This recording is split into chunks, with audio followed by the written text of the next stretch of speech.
This is the 217 Recovery Podcast with Corey Winfield. Corey Winfield. You have a rich person's name. Like, you should be a billionaire with the name Winfield. Anyway, call me back, bro. Working on it. 27th of September, 2020. My name is Corey Winfield, and this is the 217 Recovery Podcast. Marnie Liston joining me once again tonight in the studio. How are you, Marnie? Good. Hey. Got your beauty sleep? I got a little nap in. Yeah. It was great that you were wanting to do the podcast after football. Most guys wouldn't complain. Right. They're like, yeah, wait, you wanted me to watch football first? But that was kind of for selfish reasons. I was getting a little nap in, but yeah. Even though your player is playing in the game. Yeah. You know, chances are people are listening to this, it's Monday or Tuesday or whenever they're listening to it, and they're like, what game are you talking about? Mm-hmm. About the Packers-Saints game. And you traded in the 217 Recovery Football League, Fantasy Football League, you traded Austin Eckler, for Michael Thomas, which I guess is a decent trade, but you've had wide receiver issues. You had Galladay from Detroit, who's one of the top 5, I'd say, wide receivers in the league. So if you had that with Michael Thomas, not doing too bad. Right. And your running backs were kind of like, you could do all right with them. But, yeah, and then you got, who's the guy from Washington, McLaren. Yeah, you got him, and he's up and comer too. So, yeah, wide receivers could be good, but Michael Thomas isn't playing. So, well, I'm pleased with my roster. Yeah, it's early in the season. If you're going to make some moves, got to do what you got to do. I'm getting the hang of it. Yeah, well, and then the guy I traded because I wanted, and some weird reason, I wanted the backup for Pittsburgh because I feel that Connor, the starter, is going to go down like he always does every year, injury. I had the backup.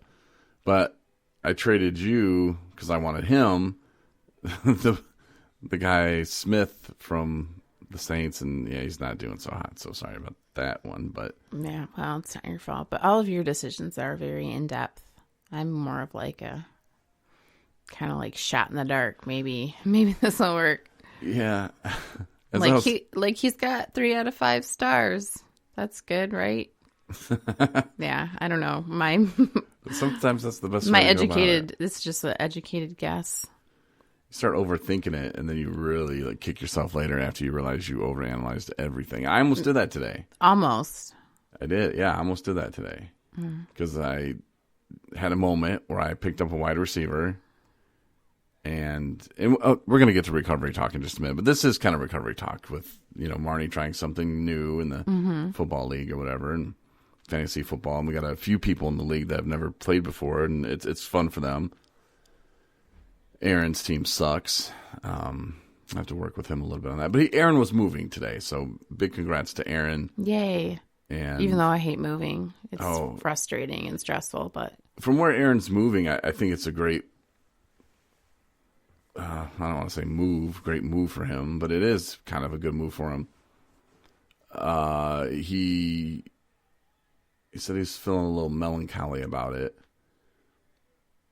I think it's, and if you go from a situation where, okay, here's some comfort, here's some safety, here's what I know, to, I'm by myself again. I just told him to keep his recovery game tight. And I'm sure everybody heard the story about, how your addiction's in the other room doing push-ups, getting stronger. It's waiting for you. Yeah. And I was like, I'm sure you've heard that already, so I don't need to tell you. But, keep your recovery game tight and let's keep focused, man. Keep doing what you're doing. Yeah, I always will make the comment or question when someone's moving, from treatment on to wherever their next step is. Ask them how they're feeling about it. And if somebody doesn't say, I'm a little nervous or I'm scared or I'm anxious, then I say, well, that's good that you are, because if you said you weren't, then I would be worried. And that kind of actually makes them feel good because it's okay to feel those feelings, That's healthy. Because if you have a little bit of fear, then you know what you're getting yourself into. You know that there's, you're realistic. And that's something you have to have in order to, stay clean. So, yeah. So, Aaron, I'm happy for you. Greener pastures. That's awesome. Yeah. And just keep that game tight and fix your team. Everybody on his team, except his defense they left on the bench, the Colts, they scored 26 points today. How did you manage to bring that back to football? Well, no, it will be back to football again and back to recovery again, too. But everybody on his bench was out. So I'm like, bro, I was like, Sutton is out for the season. You can drop him. So he just drops him. He didn't pick anybody else up. And I look at his team, everybody except that backup defense, which he should have played instead of Buffalo against the Rams, is out or on injured reserve. I'm like, man, we have an injured reserve spot in our league. Like, if your guy is hurt, you can move him to the injured reserve. Or if they're out, like your whole damn team, your whole bench, drop them. There's people you can pick up. Oh, well, coulda, shoulda, woulda. I know, but he was moving. Right. So he does have that. So congratulations, though, Aaron. And keep it up, man. Your blogs are great. If you haven't read his blog yet, give it a check, man. Check it out. Love him. 217recovery.com. His blog is Discovering Recovery. And Aaron's he's the earliest in recovery out of all of us. And we like to keep that going. So for people just listening and you're like, well, I only got 2 months or I only got a week, check out Aaron's stuff and what he's writing. It's very thoughtful. It's how he's feeling. And you might come across these feelings and maybe something that he's saying or doing can help you kind of relate. Yeah. So back to me overthinking my team. What? No, there's a point to this because it was in the car. I was driving back from Skywood Recovery, which is a treatment center just outside of Kalamazoo. And I had to pick up a guy from there. And this is the first time I've actually picked up somebody that I've dropped off at treatment. And I knew that it was going to be night and day because I, work at a treatment center too. And you see people come in and it's just like wet dog. Mm-hmm. And a couple weeks later, it's like, oh, he's back from the groomers. Oh, cute puppy.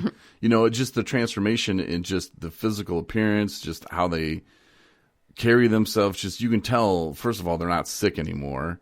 And they're starting to get some confidence back. And it feels good to actually be sober. And it's the first time that they're really feeling that. And, of course, when you're in treatment, you have a lot of protection. There's not rooms you're walking past full of beer or full of liquor or drugs. So it's a lot easier, but you still see that transformation. And so I knew I was going to see that with them. And on the way back,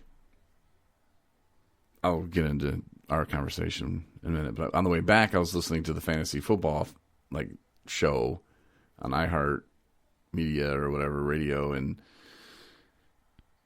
I was just thinking they kept talking the same stuff over and over, and I'm just like, oh, should I drop, or should not drop, but should I put Michael Gallup on the bench and start the running back for the Chargers? Because they're saying he's going to have a good day, and man, what should I do? And no, I'm definitely going to start the wide receiver from Pittsburgh. And I messed around the other day, and I picked up Cole from Jacksonville. Did not have a good day, so I'm already behind. I'm just like, oh my God. And I moved Gallup in the flex spot, but I left him there, and that was a good thing I did because he had a nice little day. So did Dak, even though the Cowboys lost. But so on our way back, I pick him up, and I'm talking about the guy that I took to treatment now. And I picked him up, and he's just like, "Hey, Corey," I could just see immediately big difference. And I said, "How was it?" And he said it was absolutely wonderful. And he was really hoping he could do 30 days there. He said Skywood Recovery is just an amazing place. And he was talking about the food, and I started getting jealous. I told him, I was like, man, it's like I want to go back, but I don't. Like I want to go back as like grab all my friends that I went to rehab with and the people that I met in rehab and just had a good time with and just go back, but without the whole like a relapse thing. Because I really don't feel like relapsing because I don't want to go through that again. But just to have like a reunion at a cool place, I think that'd be a great vacation. Like, do people take rehab vacations? I mean, there's alumni nights and stuff. No, that's stupid. I want like a That's whole. what like, you're just talking about. But I want like At a week. different rehab? We should do this. No, but I'm saying we should do it. I would pay $500 to go someplace for a week and just talk recovery and go to groups. It's more than $500. No, they would pay us. I mean, yeah, Oh yeah, my yeah. God. See, there's an angle here. I see Just gotta that. work it, and then we could do that. All right, think about I'd do it. for Look into $500, it. but I'd do it for I'd do it for $1. I would. I'd go there for a week and just talk recovery all Bring week. it up man. with Courtney. That would be cool as hell. But I can bring my friends too. They feel like, Oh, no, Lord. like, You guys should see the look in his eyes right now. It's almost scary. like quit playing those stupid games. I'm like, no, but this is the fun part. But he said that he said, was like, one night we had ribeye steaks, and I'm like, dang, bro. Courtney was telling us how great the food was, and then we went there and we visited, Chris and I did, and it was sandwich day for lunch. But even the sandwich spread, it was like they had all the meats. They had like 8 different kinds of cheeses and then like really fancy bread. So I was like, man, okay, if their sandwiches are like this, then their regular meals are going to be on point. And he said that everything was just beautiful. Everything was fine. And talked about how when he got out of like the detox party, he went and he said, yeah, we stayed at, I think they call it the HP or I don't remember. Sorry, Courtney, if you're listening. But yeah, he's like, yeah, me and the guy that he was rooming with during his first part of the stay went and they both moved in like this cottage cabin kind of place, which is, he said it was great. He's like, they got to relax at night. He's like, you got to sit on the porch, smoke cigarettes, and they got their phones later in the evening for like 3 or 4 hours. Oh, So, he said it was very cool. And his insurance, though, would only pay for, a couple weeks or something. So he had to cut it short and couldn't stay the whole 30 days. But, he said he took the most out of it that he could. And it was his first time in treatment as well. And he said, I never would have thought that I'd become friends with, and this guy's older than us by about 20 years. Mm-hmm. But he said, I never would have imagined that I'd become friends with this guy who dresses like a thug and, stuff like that. And I was like, yeah, man. I was like, rehab is, you'll meet some really awesome people when you go to treatment. And a lot of people are scared when they go to treatment. Oh, what's going to happen? No, these are people that are just like you and I, and I mean, some people you're just not going to get along with just in general, but you'll be surprised at the people that you do actually get along with. And you realize, wow, why was I judging those people? And when I went to treatment the first time, people who did heroin or meth or something like that, I was probably thinking, oh, I'm better than those people. Like, oh, those dirty heroin users. And then you get to talking to them and you realize, oh, they got the same issue I got. It's just they had a different substance that they used. Mm-hmm. And it really becomes clear that, addiction and substances, that's the big problem right there is just the addiction. I mean, I could have easily been addicted to heroin or meth or ice cream. Oh, wait, I'm still... But yeah, so you learn all those things when you go to treatment, and he did, and he was saying these things, and it just kind of it brought me back, to where when I went to treatment first or whatever in California, and it just the stuff that he was saying and the things that he already had planned, and he's going to see a therapist. He'd never seen a therapist before. yeah. And the beautiful thing about Skywood Recovery is their dual diagnosis. And I think that's very important. You got to treat the mental as well. You know, you can't just stop drinking and then, I mean, well, you can just stop drinking, sure. You